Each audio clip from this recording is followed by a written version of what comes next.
शिवाजी विद्यापीठानं 2 एकर जागा दिल्यास राज्य शासनाच्या वतीनं रतन टाटा कौशल्य विकास केंद्र उभारण्यात येईल।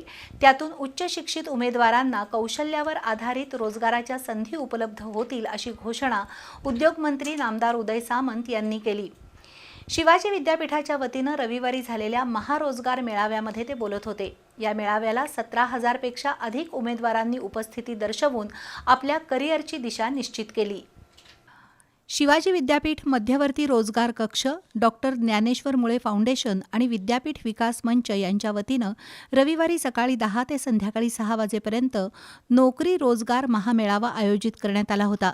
त्याचं उद्घाटन राज्याचे उद्योगमंत्री नामदार उदय सामंत यांच्या हस्ते झालं। या मेळाव्यात देश-विदेशातील 125 पेक्षा अधिक कंपन्यांनी सहभाग नोंदवून उच्च शिक्षित उमेदवारांसाठी नोकरीची दालनं खुली केली होती।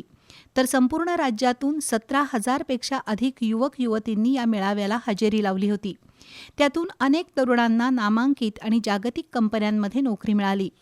सुरुवातीला प्रशिक्षणार्थी आणि त्यानंतर भरीव पॅकेजची नोकरी उपलब्ध झाल्यानं अनेकांनी समाधान व्यक्त केलं। या महारोजगार मेळाव्याचं उद्घाटन उद्योगमंत्री नामदार उदय सामंत यांच्या हस्ते झालं। यावेळी बोलताना नामदार सामंत यांनी राज्यातील सर्व कृषी आणि अकृषी विद्यापीठांकडे 25,000 एकरपेक्षा अधिक जमीन उपलब्ध असल्याचं नमूद केलं। शिवाजी विद्यापीठानं केवळ 2 एकर जमीन उपलब्ध करून दिल्यास त्या ठिकाणी रतन टाटा कौशल्य विकास केंद्र सुरू करण्यात येईल। त्यातून उमेदवारांना किमान कौशल्यावर आधारित रोजगाराच्या संधी उपलब्ध होतील आणि हे युवक नोकरी मागणारे नव्हे तर नोकरी देणारे हात बनतील असा विश्वास व्यक्त केला। तसंच येत्या 6 महिन्यात कोल्हापूर शहरात IT पार्क सुरू होईल।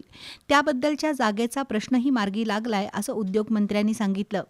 यावेळी प्रभारी कुलगुरू ज्योती जाधव यांच्यासह अधिकारी आणि कंपन्यांचे प्रतिनिधी उपस्थित होते।